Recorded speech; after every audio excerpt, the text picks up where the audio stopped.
नमस्कार, मैं हूं शिरीष मिश्रा। छत्तीसगढ़ की बात में आप सभी का स्वागत है। 3 अप्रैल को बीजापुर के तर्रे मुठभेड़ के बाद बंधक बनाए गए कोबरा के जवान राकेश्वर सिंह मन्हास को नक्सलियों ने छोड़ दिया है।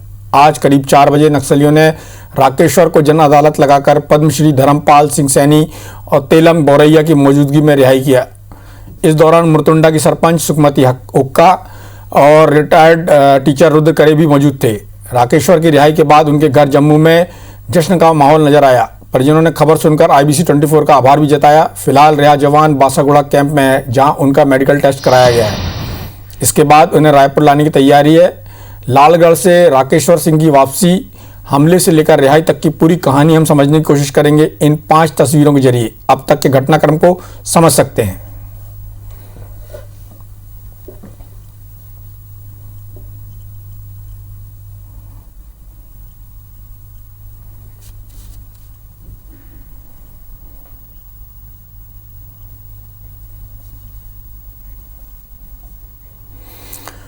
तो जवान की सकुशल रिहाई हो गई है। 4 जो मध्यस्थ थे वो वहाँ गए और उसके बाद जवान को छुड़ा के लाए। जो 4 जो मध्यस्थ थे उनकी अपनी पृष्ठभूमि है, वो आदिवासी क्षेत्रों में काम करते हैं। शिक्षा के क्षेत्र से जुड़े 2 लोग हैं, जिसमें धर्मपाल सिंह सैनी जी हैं जो बालिकाओं की शिक्षा के लिए काम कर रहे हैं, रुक्मणी सेवा आश्रम के माध्यम से काम कर रहे हैं। उनके साथ रुद्र करे भी हैं जो रिटायर्ड शिक्षक हैं, उसी आश्रम में वो भी पढ़ाते थे। इसके अलावा मुरतुंडा की सरपंच हैं सुखमती हक्का और एक और जो हैं वो गोंडवाना समन्वय समिति के तेलम बोरैया हैं। इन 4 लोगों की बड़ी भूमिका रही।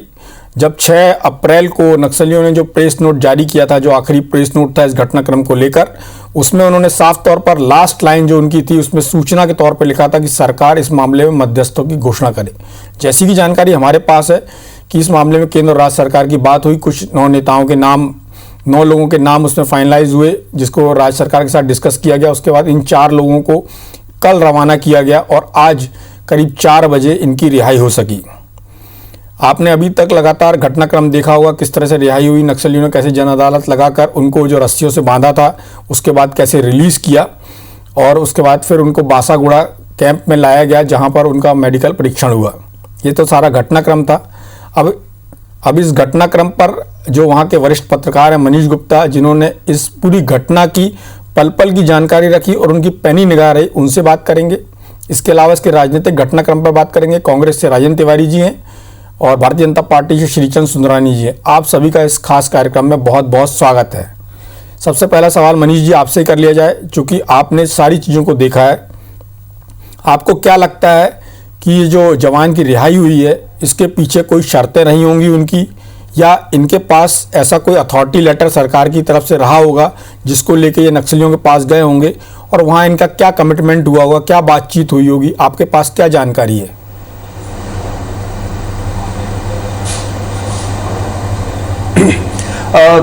देखिए, ये जो पूरा घटनाक्रम हुआ है, पिछले 4-5 दिनों से लगातार सरगर्मियां तेज रही हैं। जवान के परिजनों के द्वारा लगातार दबाव बनाया गया।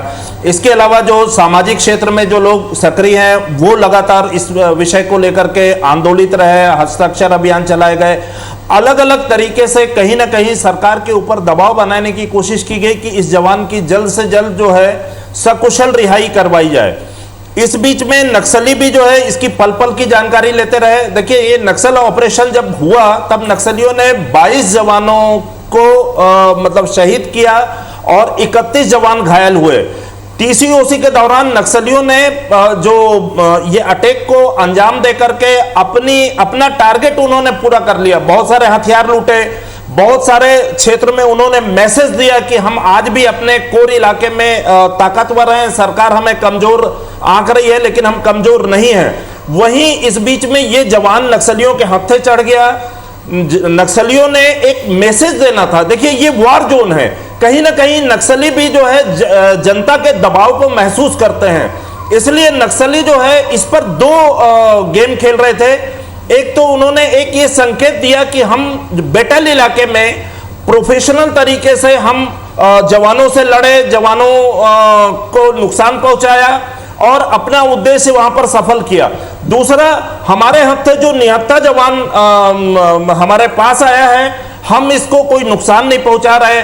और जिस प्रकार की जानकारियां मिल रही हैं कि ये जवान घायल था, नक्सलियों ने इसका इलाज किया, इलाज करने के बाद उसको अपने पास रखा और एक जन अदालत लगा करके पब्लिक के बीच में यह संदेश देने की कोशिश की कि हम जो है वो निहत्थे लोगों पर नहीं वार करते। जो नक्सलियों पर लगातार आक्षेप लग रहा है कि नक्सली लुटेरे हैं, हत्यारे हैं, निर्दोषों को मारते हैं, वो अपना जो ये दाग है वो धोने की कोशिश की है उन्होंने। जी मनीष जी, मेरे दो सवाल हैं। पहला सवाल ये है, क्या जवान की निशर्त रिहाई हुई है? कोई समझौता हुआ है, नहीं हुआ है? ऐसी कोई जानकारी आपके पास? और दूसरा, इतनी बड़ी जन अदालत लगाई नक्सलियों ने, इतने सारे लोग थे, हजारों लोग थे, तो सरकार के पास इसकी जानकारी क्यों नहीं पहुंची कि वहाँ इतने सारे लोग हैं, और सरकार इसके लिए क्या कर रही थी?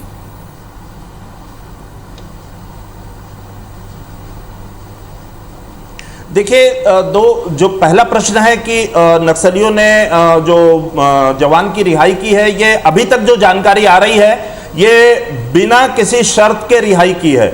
नक्सली मैसेज देना चाहते थे और इसके तहत उन्होंने सरकार पर एक दबाव बनाया कि आप कहीं ना कहीं मध्यस्थ की भूमिका तय करें। कहीं ना कहीं नक्सली आगे की एक रणनीति बना करके चल रहे हैं। आने वाले समय में वो भी समझ रहे हैं कि वार जोन में संघर्ष तेज होना है। ऐसे में वो सरकार को टटोलना चाहते थे कि सरकार हमारी बातों पर किस प्रकार रिएक्ट कर रही है। निश्चित रूप से सरकार ने उनकी मांगों के तहत जो है ना, एक उन्होंने जो एक मध्यस्थ बनाया और मध्यस्थ को भेजा। नक्सलियों ने एक जो है अपनी एक जो आने वाले समय की एक रणनीति के तहत जो है ना, उन्होंने टेस्ट किया। हमारी जो जानकारी है इस पर किसी प्रकार की कोई शर्त जो है वो नक्सलियों ने नहीं लादी है। एक चीज जरूर आई है कि जन अदालत के दौरान जब वहां पर मौजूद थे मध्यस्थ, तब नक्सलियों ने बोला कि देखिए ये जवान हमारे खिलाफ लड़ रहा था, हमने इसको जो है आज निशर्त रिहा किया है, हमने इसके साथ कोई ज्यादती नहीं की। और जबकि जो ग्रामीण, निर्दोष ग्रामीण जब पुलिस की गिरफ्त में आते हैं, ऐसे समय समाज सेवियों को भी सामने आना चाहिए और समाज सेवी भी देखें कि पुलिस ज्यादती ना करे, ग्रामीणों को कहीं ना कहीं राहत मिले और हमारी जो स्थिति जो है वो मजबूत रहे। जी मनीष जी, ये मध्यस्थों का चयन कैसे हुआ? इसके लिए क्या प्रक्रिया थी? नक्सलियों ने कोई नाम भेजे थे या सरकार ने उनके पास कोई नाम भेजे थे? ये कम्युनिकेशन कैसे हुआ कि ये 4 लोग ही मध्यस्थ होंगे?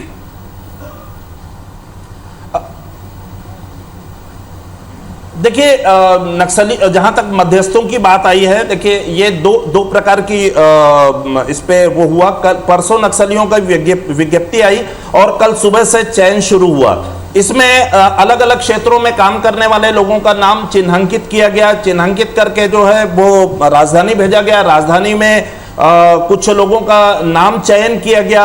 उसमें कुछ लोगों ने इनकार किया, कुछ लोगों ने सहमति जताई। पर कहीं ना कहीं इस बीच में जो वार्ता चल रही थी, इसमें ये तय किया गया कि जो हम मध्यस्थ बनाएं वो ऐसे बनाएं जो सरकार का पक्ष भी रख सके और कहीं ना कहीं वहां की परिस्थिति को भांपते हुए उस जवान को बिना किसी नुकसान के हम रिहा कराएं। और इसमें अगर समाज की भूमिका अगर वो होती है तो ये बेस्ट ऑप्शन होगा। इसी के तहत जो है इन्होंने तय किया, 2 मध्यस्थ तय किए गए।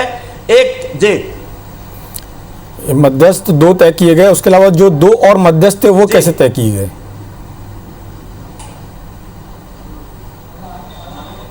देखिए, 2 लोग जैसे धर्मपाल सैनी जी का नाम तय किया गया और उसके बाद वो जो गोंडवाना समाज के अध्यक्ष हैं, मूलतः 2 लोगों का नाम तय किया गया। लेकिन जो जय रुद्र करे जी भी उस क्षेत्र में, बारसूरी इलाके में शिक्षा के क्षेत्र में काम किया है उन्होंने, तो धर्मपाल सैनी जी ने इनको भी अपने साथ रखा। और जो वहां की सरपंच हैं उनको भी, जो गोंडवाना समाज के अध्यक्ष ने उनको भी साथ रखा। चारों पर सहमति हुई और चारों को लेकर के कल दोपहर में जो है 4 बजे इनको रवाना किया गया। रात में इन लोगों ने किसी थाने में जो है, जो हमारी जो जानकारी है, तर्रेम थाने में रात बिताई। सुबह फिर मोटरसाइकिल से ये लोग रवाना हुए। जो घटना स्थल है, घटना स्थल से लगभग 20 किलोमीटर दूर पुवर्ती के नजदीक के जंगल में जो है ये तय किया गया कि यहाँ पर जन अदालत लगाई जाएगी। ग्रामीणों को बाकायदे बुलाया गया और उस भरी बैठक में इन लोगों को सारी चीजों को उन्होंने पूछा। जवान से पूछा, जवान कहाँ का रहने वाला है, यहाँ कैसे आया, क्या दिक्कत है, पब्लिक के बीच में उसका जो बिहेवियर कैसा है, ये सारा कुछ संतुष्ट होने के बाद उन्होंने जो एक सवाल जवाब किया, पूरी पब्लिक के बीच में मध्यस्थों का भी जो है वो बातचीत करवाई, और जो लोग उसमें मीडिया के कुछ पर्सन भी गए थे उनको भी उन्होंने बोला। देखिए, मीडिया पर भी, मीडिया की सवाल पर भी, मीडिया की भूमिका पर भी नक्सलियों ने सवाल खड़े किए कि मीडिया को भी निष्पक्ष भूमिका अदा करनी चाहिए, और जो बराबरी इस इलाके में जो ग्रामीण परेशान हो रहे हैं उनकी परेशानी दूर करने के लिए मीडिया को सामने आना चाहिए। जो जन अदालत के समय जो चीजें सामने आई हैं, उन्होंने बोला है कि जवान को कहीं पर कोई क्षति नहीं पहुंचाई। उन्होंने ये भी बोला कि ये जवान बीमार था, हमने इसका ट्रीटमेंट किया है, और आज जो है पब्लिक के बीच में हम इसको रिहा कर रहे हैं, निःशर्त रिहा कर रहे हैं, ये बात उन्होंने कही है। ठीक है मनीष जी, हमारे साथ मनीष जी कि घटना के 5 दिन के बाद भी जो जी हमारे साथ राजेंद्र तिवारी जी भी हैं, श्रीचंद सुंदरानी जी भी हैं। अगला सवाल तिवारी जी से है। तिवारी जी, आप चैनल में शॉट आपने देखे होंगे, किस तरह से विजुअल देख रहे हैं आप कि इतनी बड़ी जन अदालत लगी हुई है। बधाई की बात है कि जवान की निशर्त रिहाई हो गई है, सकुशल रिहाई हो गई है, लेकिन इतनी बड़ी गैदरिंग के बीच में नक्सली इस तरह से जो बर्ताव कर रहे हैं, और यहाँ पर कांग्रेस की सरकार है, आप कांग्रेस के प्रतिनिधि के रूप में यहाँ पर हैं, तो आपको क्या लगता है, इससे क्या संदेश जाता है? देखिए, पहली बात तो ये है, सबसे पहले जैसे आपको हुई खुशी, पूरे छत्तीसगढ़ के लोगों को खुशी हो रही है, उन परिजनों को खुशी हो रही होगी जिनके परिवार का एक बेटा वापस आ रहा है, तो सबसे पहले तो बहुत अच्छा लग रहा है, सुखद अनुभूति हो रही है डॉक्टर मिश्र। दूसरी बात, उन मध्यस्थ जनों को भी मैं और छत्तीसगढ़ की सरकार हृदय से धन्यवाद देना चाहेगी, जिसमें पद्मश्री धर्मपाल जी सैनिक प्रमुख रूप से शामिल थे, जिन 4 लोगों का आपने नाम लिया। उसके साथ में एक बात और भी थी, कुछ पत्रकार मित्र भी थे जो पृष्ठभूमि में अपनी बड़ी शानदार भूमिका निभा रहे थे, जिसमें गणेश मिश्रा एक पत्रकार, एक तिवारी जी, मेरा सीधा सवाल है, उसका मैं सीधा उत्तर चाह रहा हूँ जी। इतनी बड़ी जन अदालत लगी, वहाँ पर इतने सारे लोग इकट्ठे हुए, नक्सलियों ने सरेआम जवान को रस्सियों से बांधकर वहाँ लोगों से सवाल जवाब किया। इंटेलिजेंस कहाँ है, पुलिस कहाँ है, फोर्स कहाँ है? सीधा सवाल।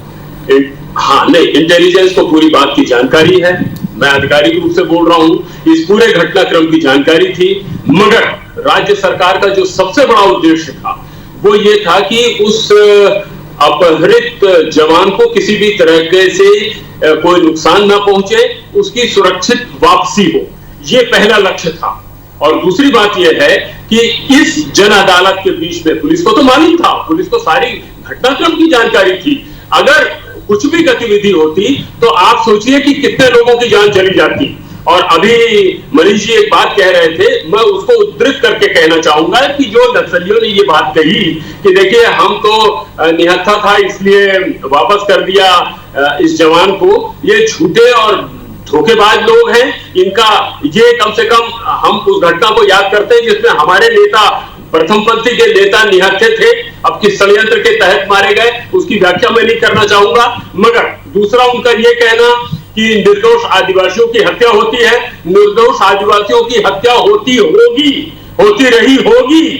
अब भूपेश बघेल जी के शासनकाल में एक भी निर्दोष आदिवासी की हत्या नहीं होगी।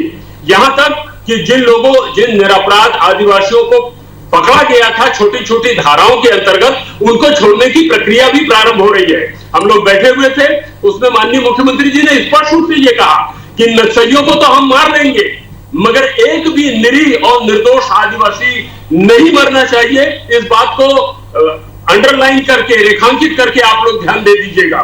तो हमारे सामने सबसे बड़ा उद्देश्य यह है कि हम किसी भी हालत में निर्दोष आदिवासी की हत्या ना होने दें। और बीच में कुछ निर्दोष आदिवासियों की जो हत्या नक्सलियों ने की, वो बौखलाहट के कारण की, क्योंकि जिस तरह से केंद्रीय बल का, मैं इस बात को स्वीकार करने में बिल्कुल संकोच नहीं करूंगा कि केंद्रीय बल और राज्य के बल, इन दोनों के सामूहिक प्रयासों का यह फल था कि नक्सलियों के छक्के छूटे हुए हैं, उनकी जान पर आई हुई है। इसलिए बीच में उन्होंने एक प्रस्ताव भी दिया था ना वार्ता करने का।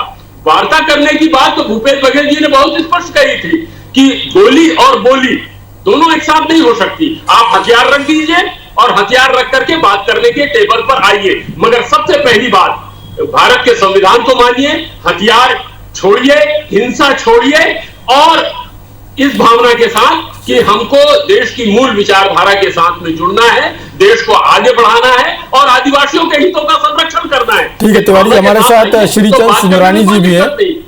हमारे साथ श्रीचंद सुंदरानी जी भी हैं। सुंदरानी जी, पूरे घटनाक्रम को लेकर आपका क्या कहना है, रिहाई पर आपका क्या कहना है, और जिस तरह से नक्सलियों ने मध्यस्थों को बीच में रखा, उसके बाद रिहाई हुई, सकुशल रिहाई हुई, आपका क्या कहना है?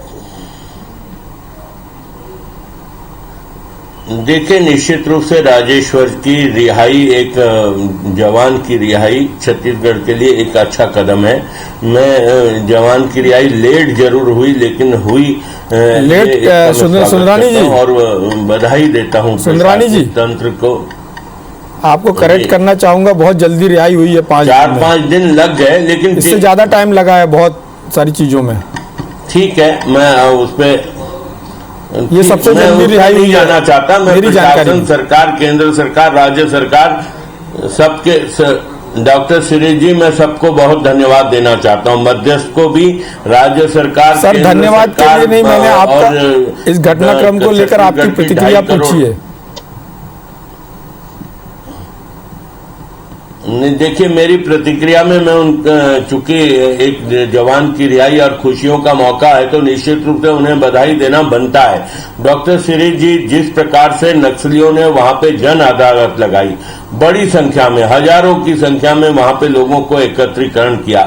मैं आदरणीय राजेंद्र तिवारी जी को सुन रहा था कि निर्दोष आदिवासियों की हत्या होती रही होगी, अब नहीं होती, लेकिन लगातार आप देखिए 2.5 साल के शासनकाल में निर्दोष आदिवासियों की हत्या हुई है, चाहे वो नक्सलियों की तरफ से हुई हो या प्रशासन की तरफ से हुई हो, मैं नहीं जानता, लेकिन बड़ी संख्या में हत्याएं हुई है निर्दोषों की। प्रशासन की तरफ से, पुलिस की तरफ से मैंने कहा ना कि नक्सलियों के श्रीचंद जी, मैं प्रशासन की तरफ से नहीं कह रहा हूं, मैंने कहा कि मैं उसमें नहीं जाना चाहता, लेकिन नक्सलियों ने तो निश्चित रूप से आदिवासी, जो बेगुनाह आदिवासी है, उनकी हत्या हुई है। कई सारे ऐसे समाचार भी आए हैं, लेकिन जितनी बड़ी जन अदालत, कहाँ है इनका खुफिया तंत्र, कहाँ क्या व्यवस्था थी? एक जवान, निर्दोष जवान हमारा आज छूटा है, ये तो स्वागत योग्य कदम है। चलिए श्रीचंद जी, हमारे साथ भी ये कह रहे हैं, हमारे साथ जो जवान रिहा हुए हैं राकेश्वर सिंह मनहास, उनकी धर्मपत्नी है, उनकी प्रतिक्रिया देखते हैं, उसके बाद एक ब्रेक लेते हैं। मैं IBC 24 की मैं जर्नलिस्ट हूँ, छत्तीसगढ़ की जर्नलिस्ट हूँ। मैं अपने दिल से उनको शुक्रिया अदा करना चाहती हूँ, जिन्होंने मुझे इतना मेरी हेल्प की, मुझे हर एक पल पल का अपडेट देते रहे और मुझे जो भी उनका इन्फॉर्मेशन था उन्होंने मेरे साथ शेयर किया। मैं उनका थैंक यू बोलना चाहती हूँ, अपने दिल से उनका थैंक यू सो मच बोलती हूँ। IBC 24 के जर्नलिस्ट हूँ।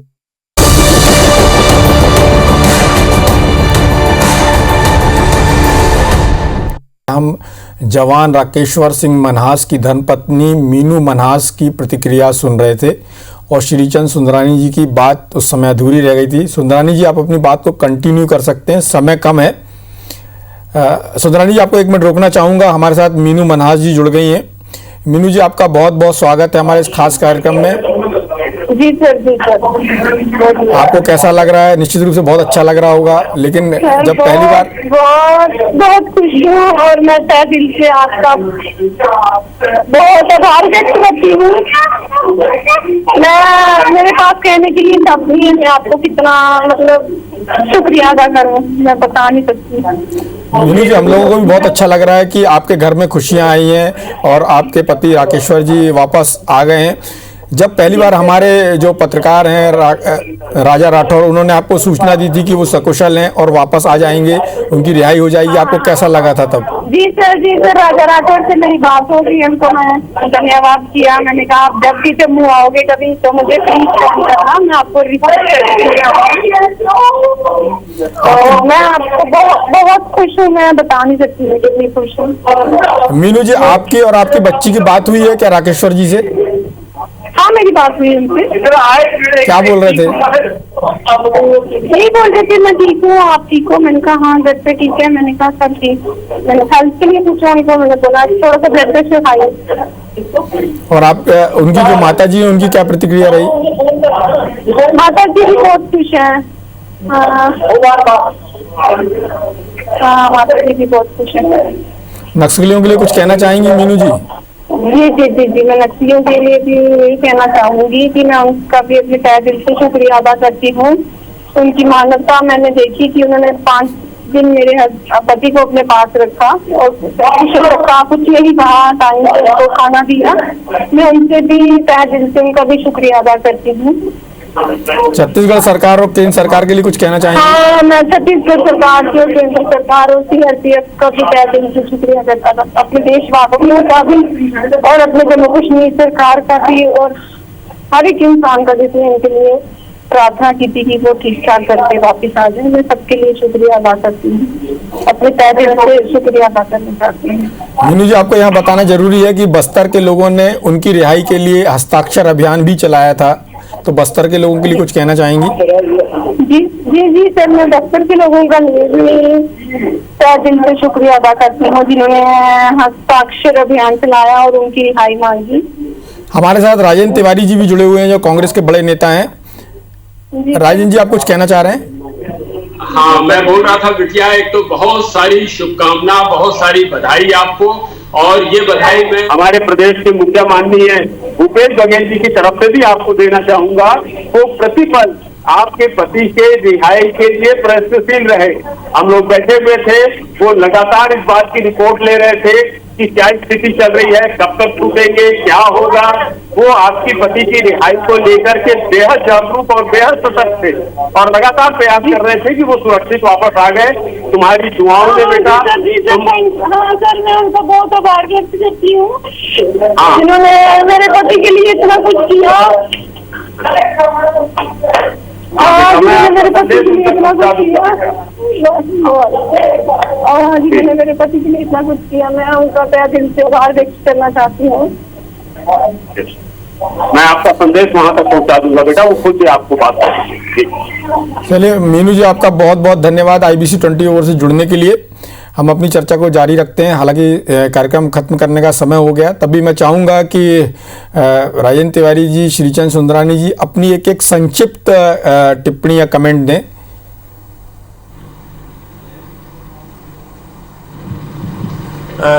डॉक्टर सुरेश जी, निश्चित रूप से सुखद क्षण है छत्तीसगढ़ के लिए और एक रिहाई, एक जवान की रिहाई एक बहुत बड़ा कदम है। चाहे जिन परिस्थितियों में भी मध्यस्थ ने बिना निशर्त जैसे उन्होंने घोषणा की है, चाहे वहां पे जन अदालत लगा के हजारों लोग इकट्ठे किए हो, लेकिन एक जवान की रिहाई छत्तीसगढ़ के लिए बहुत ही अच्छा संदेश लेकर आई है। हम तो यही ईश्वर से कामना करेंगे केंद्र सरकार, राज्य सरकार मिलकर जल्द से जल्द छत्तीसगढ़ से नक्सलवाद का सफाया करें, नक्सलियों का सफाया करिए। राजेंद्र तिवारी जी से भी प्रार्थना है। जी, मैं एक बात कहना चाहूंगा जल्दी। मेरी IG श्री सुंदरराजन जी से बात हुई, DGP नक्सल श्री अशोक जुनेजा जी से बात हुई। ये पूरे घटनाक्रम की उनको एक एक पल की जानकारी थी। आपने बार बार ये पूछा ना कि जन अदालत लगाया, सारे के सारे घटनाक्रम की उनकी जानकारी थी। मगर कुछ बातें ऐसी जो मैं उजागर नहीं कर सकता। एक ही वाक्य कहना चाहूंगा कि सबसे बड़ा उद्देश्य ये था कि जवान की सुरक्षित वापसी हो, कहीं ऐसा ना हो कि बहुत बड़ी दुर्घटना हो जाए। मनीष जी, आपकी प्रतिक्रिया चाहूंगा। आपने जो एक लाइन बोली कि नक्सली इसके माध्यम से आगे की वार्ता की एक लाइन बनाना चाह रहे थे, उस बारे में जानना चाहूंगा, बस एक संक्षिप्त टिप्पणी।